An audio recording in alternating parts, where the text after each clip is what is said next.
Hi, this is Heather, and I'm here with Tammy, and she's a teacher and a mom, and she's going to talk with us a little bit about how to encourage the teachers in our life, what it looks like right now as a teacher and as a mom facilitating education for your boys as well. So thank you, Tammy, for joining us. Yeah, thanks for having me. Absolutely. Thank you for agreeing to do it.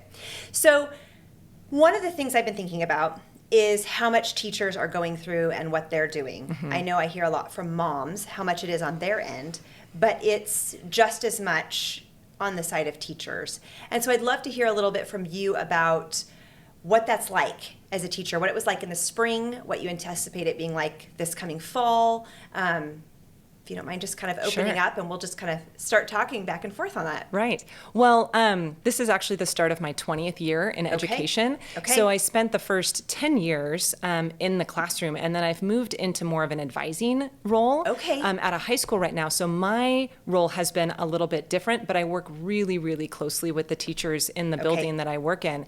And yeah, this is a challenging time, I think, for everybody. And part of that is because everything keeps changing. Right. From what we did in the spring to what we're supposed to be doing now is totally different. And you start planning for something, and as it changes, then you have to kind of shift gears. And so our teachers are really finding that they have to be super flexible and just willing to think about things in a totally different way than they have ever before.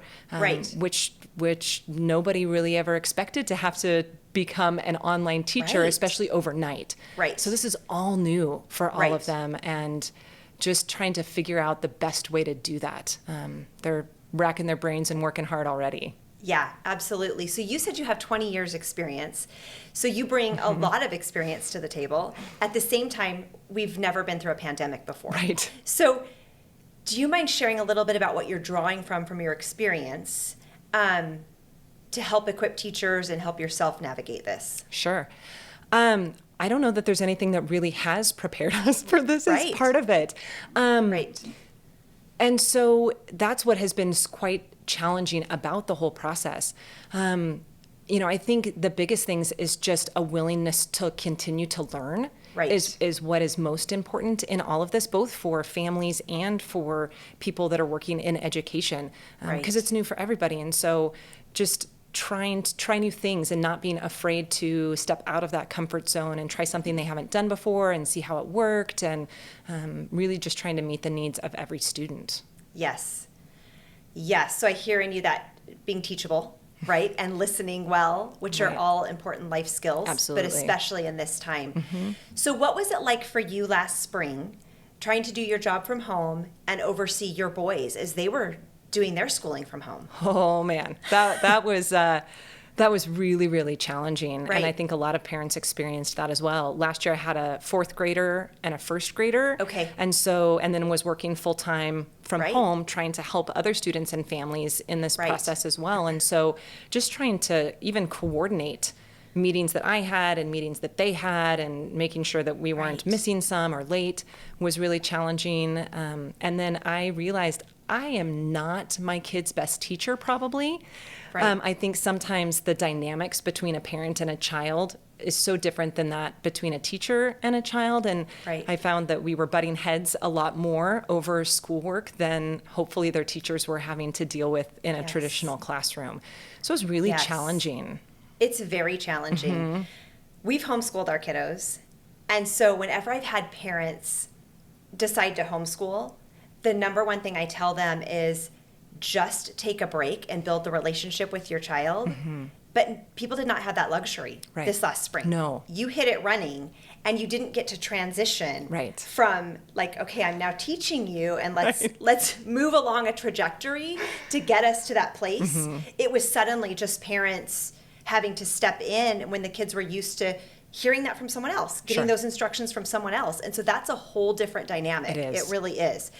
How did you navigate even like the internet usage in your home? Because I know sometimes, we were homeschooling, so we had some Zoom things going on, but there were times where we had so many people online and my kids weren't even doing a full-time regular school. Do you know what I'm saying? Yeah. How was that for your family and for the students that you work with? Sure. Well, in my family, we played a lot of musical computers. Yes. So certain passwords ended up getting saved on certain computers. So depending on what they were working on, I need to be on this computer or that computer. So we would all kind of shift what we were doing, which of course is time consuming, and you kind of lose some of that momentum that you were working on when you do that.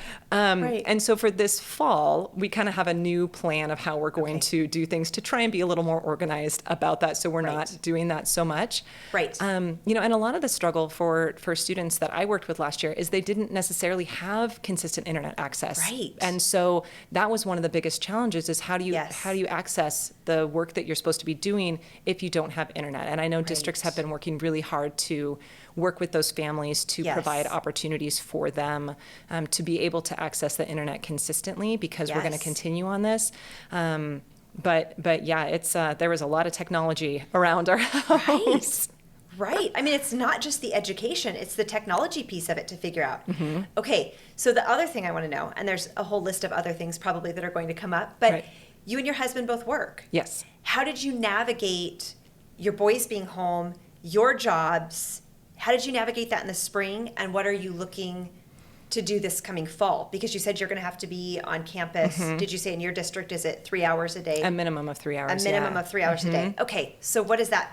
What do you think that will look like? In the spring, I mean, my husband continued to work outside of the home, so he wasn't home with us during all of this.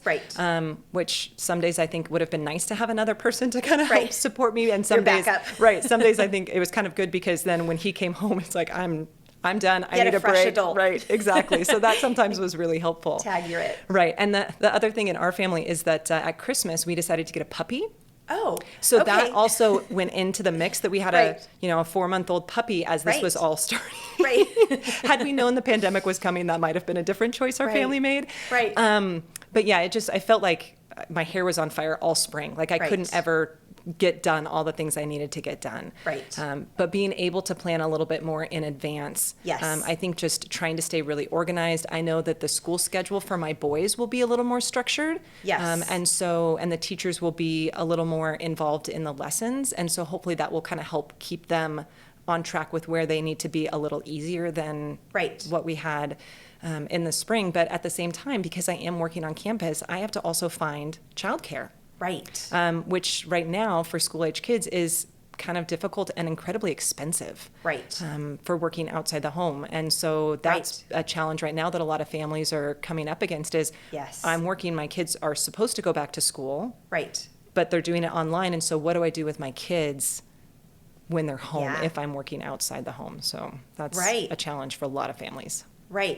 So when I hear you share that, it makes me think that that's an area where maybe someone who's looking to have a flexible job for a short time, maybe someone's interested in tutoring or helping out with kids. That could be something, or just small groups, your house church, someone in the family who has that extra time could maybe plug in and help out some families. I've heard of families who are doing kids at one house and then move to another house so that parents have some flexibility in working and things like that. But so that's definitely a need that I've heard, not just from you, but other families as well. And so I guess to those of you watching, if you have some extra space in your life to help out the families around you, that could be something you might want to share and offer and see if that's a good fit for some families. But that could be. And I know that there are, I think they're called micro schools that are kind of popping up that, they might take 6 or 8 kids, including their own, and help them navigate through those classes that they need to be doing, making sure that they're online when they need to be, and coordinating that educational piece for those students while their parents are working. Because that's going to be a significant thing for a number of families as we come into the fall. So when you sit and talk with your coworkers, what kind of needs are you hearing from them from the standpoint of our church and our families? What does it look like to support and love our teachers and our communities in this time, and to just really share the light of Jesus? I mean, we don't have to necessarily yell Jesus at them, but to let them know that they're loved, that they're cared for, that they're not alone as they navigate this. Because whether we have kids in public school or not, our community benefits from having strong schools. Right. It benefits from having someone who's there loving kids who maybe don't have a loving home, and someone who's listening to them and helping to meet their needs. So what do you hear as the needs when you listen to teachers, and what is the do you feel like people are feeling weighted down and discouraged, or I know that's a lot, so. Sure. I think there's a lot of things that we can do to support our teachers right now.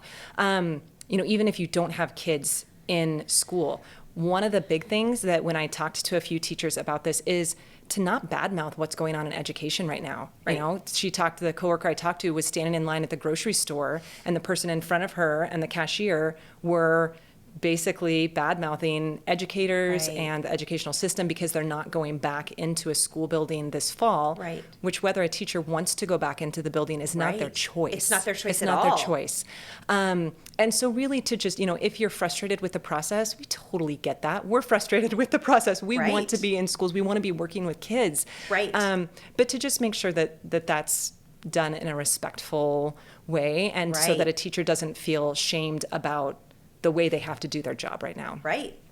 If you have kids in school. Can I pause you on that really quickly? I think that's really huge. And I think that's an opportunity where if you hear a comment that someone maybe says, what would be a way, if you could think of something, to kind of rephrase that, or to kind of say, because we want to be gentle and gracious, but at the same time as believers, we're to remind each other to love one another. And so I think maybe if we hear a comment or someone's frustrated, we want to acknowledge that, but also say, man, I bet that's really hard for the teachers who are trying to figure this out. Or what are maybe some other ways you could think of that could be a way to help remind us, do you know what I mean, to be a voice of encouragement? Yeah. Well, and I think maybe just asking, have they done anything to help the process too? To say, I totally get that you're frustrated about this. Have you talked to your student's teacher, or have you met with anybody at the school? Have you done what have you done as your part in what's happening to where they're not able to go back to school? Yes. And I think that's really kind of part of it, is to help be part of the solution, not just complain about the problem. Right. Right. Because like you said, no one really loves this right now. No. No one loves all of the changes and all of the frustration. And you've taught, like you said, almost 2 decades, right? And this isn't something you foresaw. No. And so you're navigating something entirely new, just like everybody else.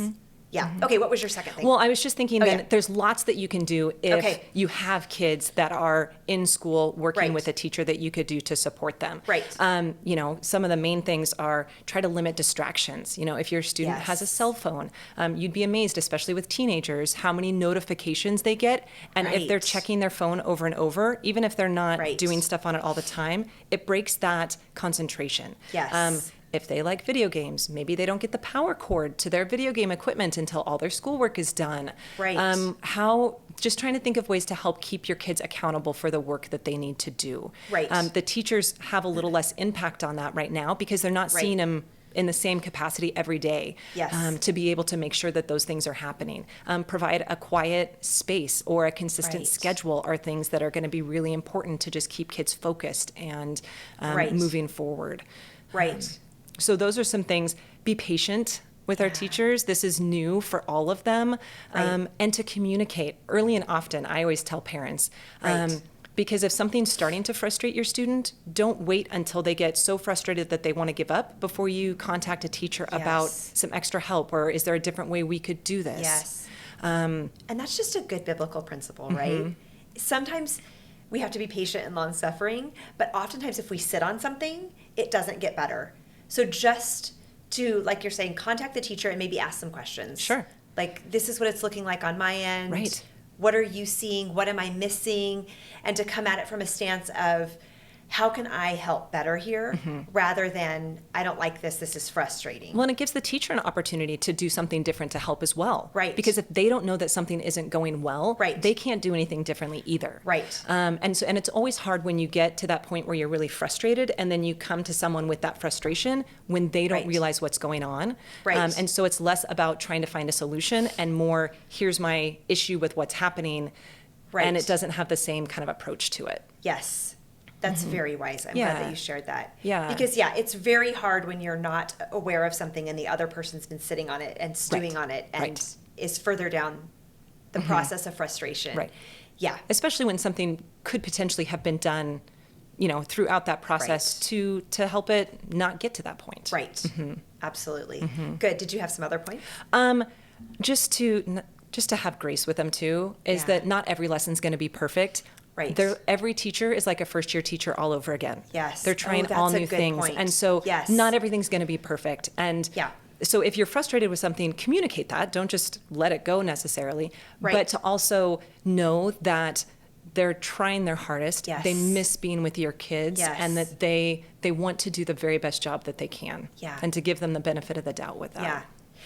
And I want to add on to that, our teachers are people too, right? So everyone's doing their job. Right. And then they still have families to face. They may have parents with health concerns. Sure. They may have kiddos with extra issues that they're navigating. They have marriages. They have maybe a spouse is unemployed. Right. So they have all of those things as well. And so when we come to our teachers, to remember that I'm talking to a person who's made in the image of God, and I should treat them with grace and compassion, even as I share maybe something that's kind of hard. Well, and to remember that they want to help. Yes. I mean, people don't go into teaching for any reason other than they like kids and they want to help people. Right.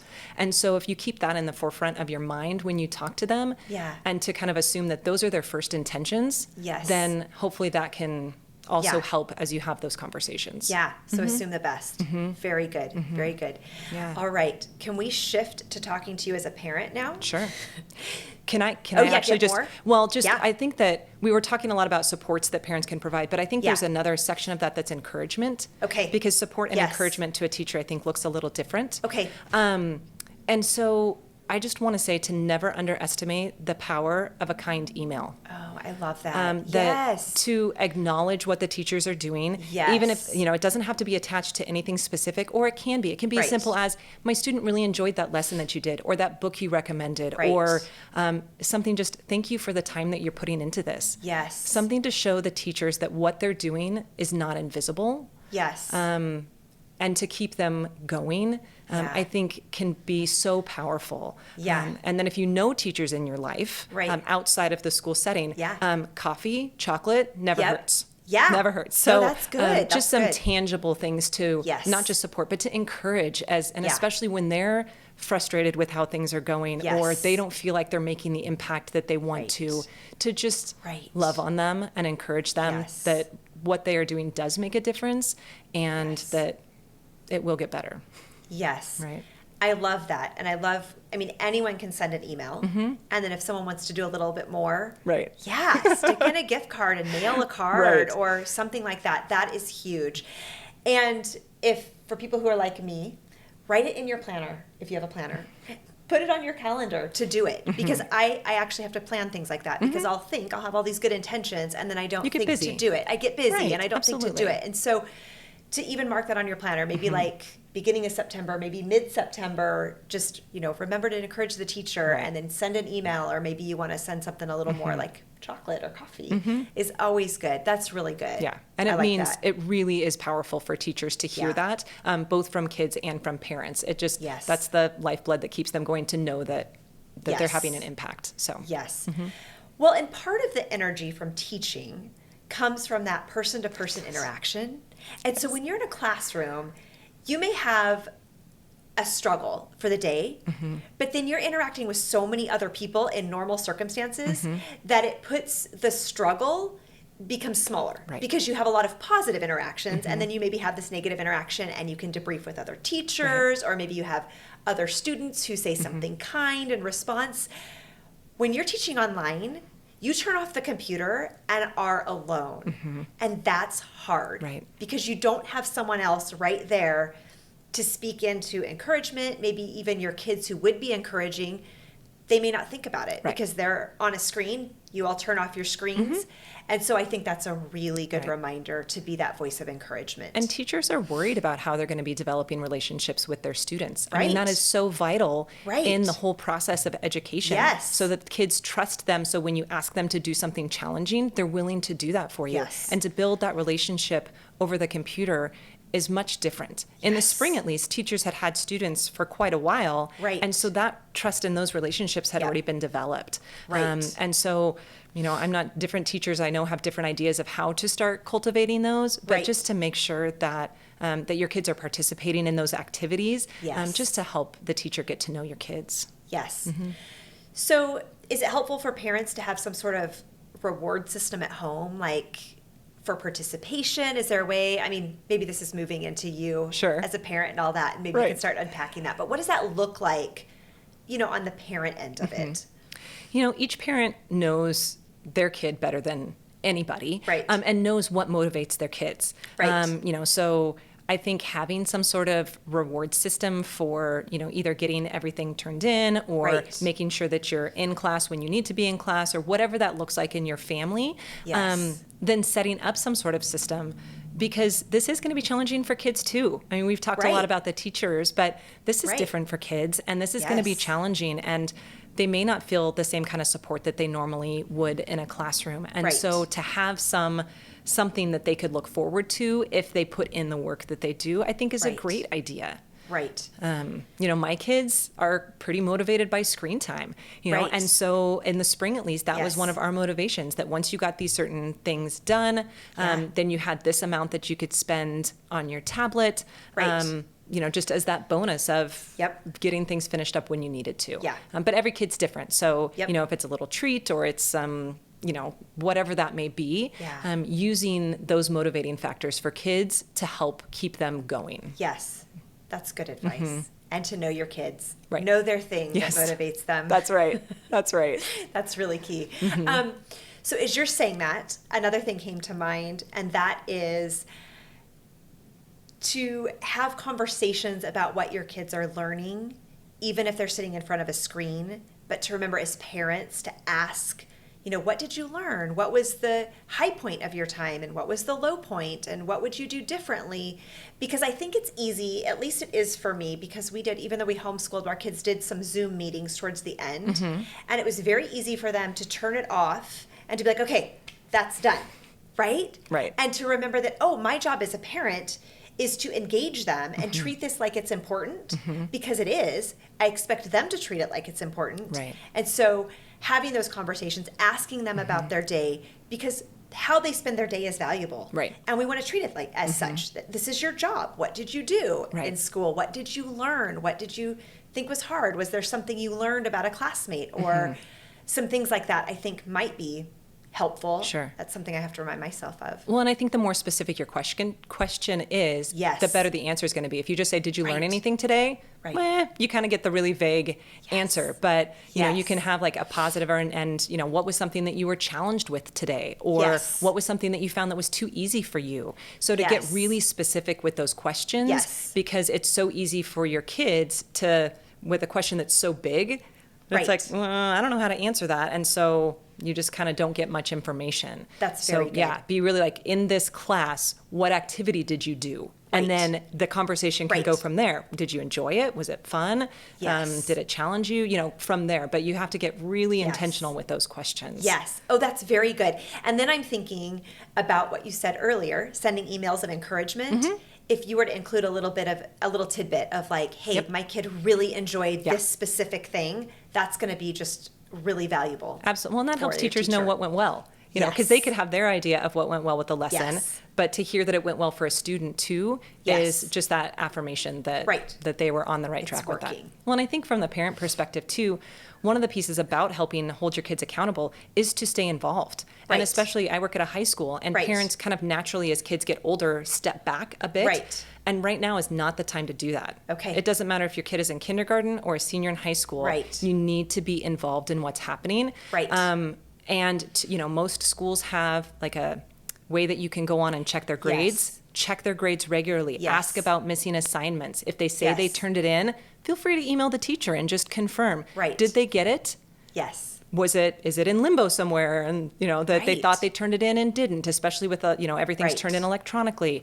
To really follow up on those. Because a lot of times parents, do you have any homework? No. Okay. And then they trust that piece when really there are things they need to be working on. And so to make sure part of that communication with the teacher is to make sure that the students are up to speed, that their grades are what they need to be Yes. for your family expectations, and that the things are getting turned in. That's Yes. really important. That's very good advice, because normally if they're stepping foot into a school building, they have that extra accountability and those questions from the teacher. Oh, yeah. The teacher may be following up on that, Yes. but there may not be those opportunities in the same way if you're online. So for parents to really step in, that's a good way Right. to connect with your student, to support the teacher, and Right. to make sure that you're helping your student to know this is how you own your education. This is what it looks like. We Right. look it up, we check. Sure. And, And we that, and that follow up. I know what's going on, and I'm going to ask questions. So that could Yep. be some of the questions that you talk about. Oh, I noticed that you did really well on this assignment that got turned in. Right. You know, tell me a little bit about it. Or Right. I see that this one's missing. What happened? Right. Can you show it to me? Yes. That's always the big one. Let me see it. Let me look at what you've done so Yes. far. So to just be continually involved and engaged in their educational process as well, Yes. helps them know that it's serious in your household, and that they Yeah. need to take it seriously also. Yeah. And as you're saying that, I'm realizing that, and I know you live this out, but when you're working and you're doing school, it's a lot. It is. And so what you're saying, it's just parenting. Parenting's a lot. It's hard sometimes, but it's a lot. It is. And so if parents feel extra tired, if kids feel extra tired, it's because you're doing extra. Absolutely. You're doing extra. And so maybe that means that you focus on those questions, maybe at the dinner table, maybe something like that. And then maybe you just plan a little bit more downtime. Maybe you make sure bedtimes are a little more enforced, because everyone's going to be kind of on overload from screens and things. Right. Maybe you implement a family walk in the evening when it's not smoky out. And some things like that that can help you connect in ways that are broader than just the school and the task. Right. Because we want to connect on those things, but also connect in a broader way. Right. And then what do you think it looks like for families to check in on their neighbors and other kiddos who may not have a family system that's able to Sure. support them very well? Well, and that's what I was going to mention, is that Okay. the divide and conquer approach oftentimes works really well. So really, Yes. if you have more than one person in your family, you know, that's kind of overseeing some of this, Yes. you know, a spouse or a grandparent that's there consistently, you know, you Yes. can, this is going to be what you talk to them about, or what you check on. This is going to be Yes. what I do. And if you don't have someone there, find who's in your village. Yes. Find someone that can help Yes. with that. So, you know, maybe your child responds well to a good friend of yours. And so Right. maybe they get the password to the grading system.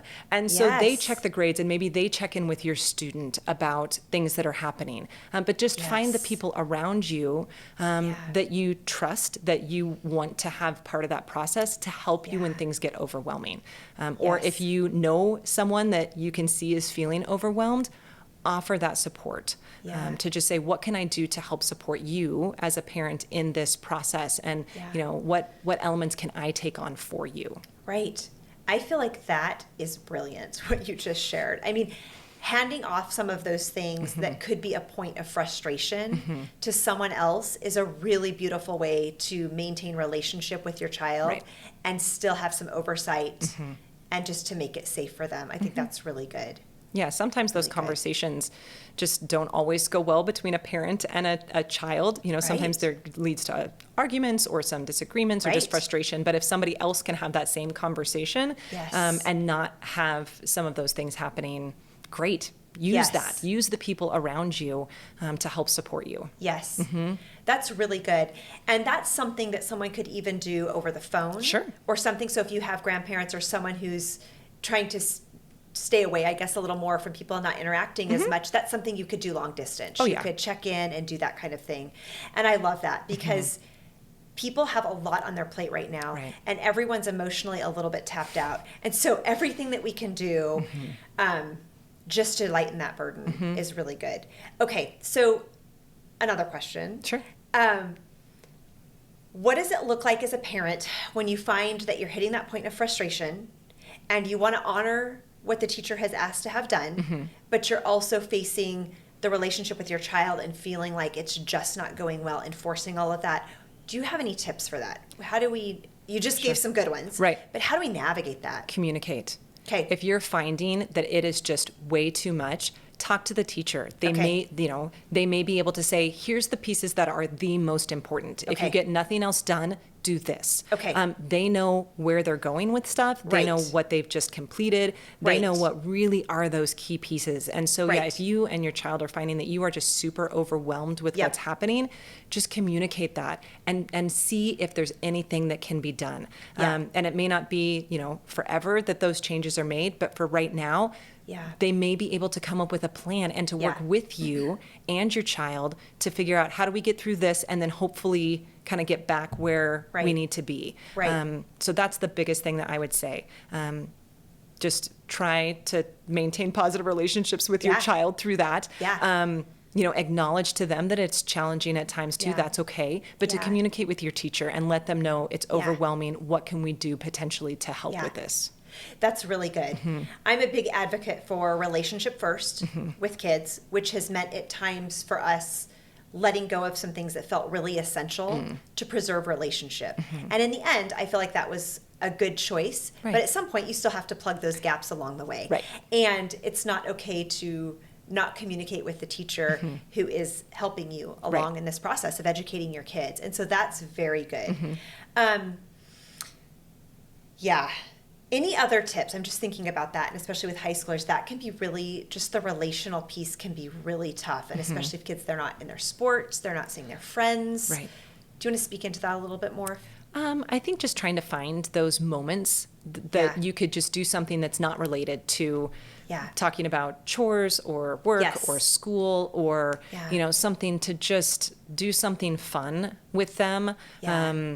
Whether it's if you like to play games at home or like you said, a family walk or, minute to win at games or, whatever it is that you like to do in your family. And just make intentional time to continue to do those things, so that when challenging conversations come up, you have that point of trust and that relationship. That's really good. And I will add to that to look for areas to build up your child. Yeah, absolutely. Look for areas to encourage them. And even if there's something in their life that you see that is an area for growth, look at the part of that that's a strength. Because sometimes we see a kiddo, and I'm saying this to myself as well, I have to remind myself of this, and maybe they're stubborn or maybe they're, whatever it is, and to remind ourselves that, okay, God gave them a personality.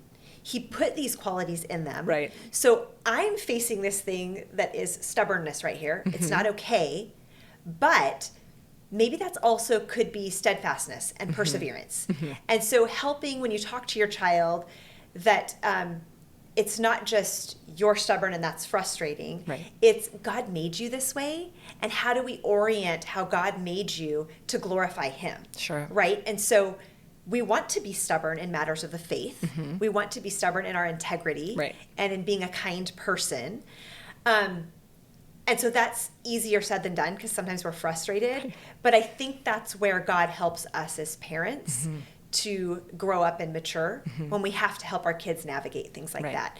And so to remember to, when we see an area of growth, maybe pick one or two, don't pick all of them, and just talk with them. Like, how do we navigate this? Why do you think God designed you with this? Where is this quality good and beneficial in your life? And where is it maybe distracting you from your schoolwork? And how can we use this thing that is presenting as a weakness as a strength? I don't know if you have any thoughts on that, but that's something I think that's great. And especially since a lot of parents have been spending a lot more time with their kids than maybe they traditionally would. Just because being at home or for whatever reason. And so some of those qualities are much more apparent when you are there a lot. And especially once kids get into school and you start seeing some of those patterns of behavior. And to come at it from a positive aspect as opposed to that point of frustration. And sometimes I know for me, I just need to step away for a little bit and just get myself under control. And there's times that I wish that I would have stepped away sooner and have to come back and apologize to my kids for the way that I got frustrated with them or something like that. But to really encourage them, they're not seeing their friends. They're not getting that at school. They're not. And so especially for adolescents, that there's so much craziness internally anyway, to have that encouragement from a parent to a child, I think can be really meaningful. I know sometimes I have thought with my kids, why can't they get it together? And then I'm like, wait, I just turned 45. So I'm like, I am 45 and I don't have it together. Why am I thinking they're going to have it together? Yeah. We don't have it together. Exactly. We're people who don't have it together. And so how do we walk beside one another in this process and recognizing that life is a journey? Right. We're figuring it out. And I like what you said about coming back and apologizing. And I think there are times in my parenting, many times when I've had to go back and apologize and to remember that that's actually modeling for them. This is how we navigate our mistakes. This is how we do it. Because we all make mistakes. Sure. And we don't always handle it in the best way. Right. But I think even to remind our kids that we're still figuring it out. You know, there have been times I've had to sit and tell my kids, this frustrates me because I am not as patient as I should be, because I have character flaws and God is still working with me. Right. And he's so gracious and gentle. And how do I come alongside you and extend that same grace even when I'm fighting my own annoyance? Right? Because it's very difficult at times. And when we're in a home with everyone all the time and no breaks, it can be really challenging. Sure. It can be very difficult. And so to remember, maybe we just need to give ourselves a timeout. Maybe we just need to take a break. We can't tackle all of the things, but we can just remember that God is gracious and he's working in us. And maybe even this is a good time to start a gratitude list of when we're frustrated. All right, let's think of 5 things we're grateful for and let's jot them down. Absolutely. Just some things like that that are practical and help us to stay on track, but to preserve the relationship. Well, and to remember that not everything has to be addressed in the moment. Yes. And I have to remind And myself probably of that shouldn't a be. lot. Right. And like I said, there's times that I wish that I had not responded when I should have just stepped away for a little bit until I had a chance to think about the best way for me to respond to a situation. You know, if it's a matter of safety, of course you have to respond immediately. Right. But most things, especially when it comes to schooling your kids, is not about that. Right. But those frustrations come up. And so to give yourself that chance or your child that chance to take a break from whatever it is that's causing the issue and to come back at it later, not to just let it drop. Don't just pretend it never happened if there's an issue. Right. But to give yourself and your child a chance, take a break, think about it for a little bit, and come back when you're both calm so that you can actually hopefully have a productive conversation about that. And I think coming before the Lord and asking him specifically, what does this child really need? Because sometimes the behavior that is difficult is only the surface thing. Sure. And maybe it's a child that wants to know that they're loved, wants to know that they're appreciated, wants to know that you have time for them, which is a whole different thing and often helps us to be much more compassionate when we realize, okay, this thing that is really irritating actually is just my kid's way of needing a hug or needing to know that I see them and I recognize them. And taking that time, which is hard, you know, to watch the YouTube video, to listen to the thing when you're like, oh my word, are you serious? Like when you're tapped out, but just taking those minutes that let them know I value you. And so I'm going to watch this thing that's maybe not what I would choose, but because it's valuable to you and you're valuable to me, I want to spend this time with you. Right. Yeah. And those are those moments, I think, that build that trust and build that relationship so that just like with a teacher, when you ask them to do something that's challenging, hopefully they'll be a little more willing to come alongside you while you're working through something that isn't easy. Yes.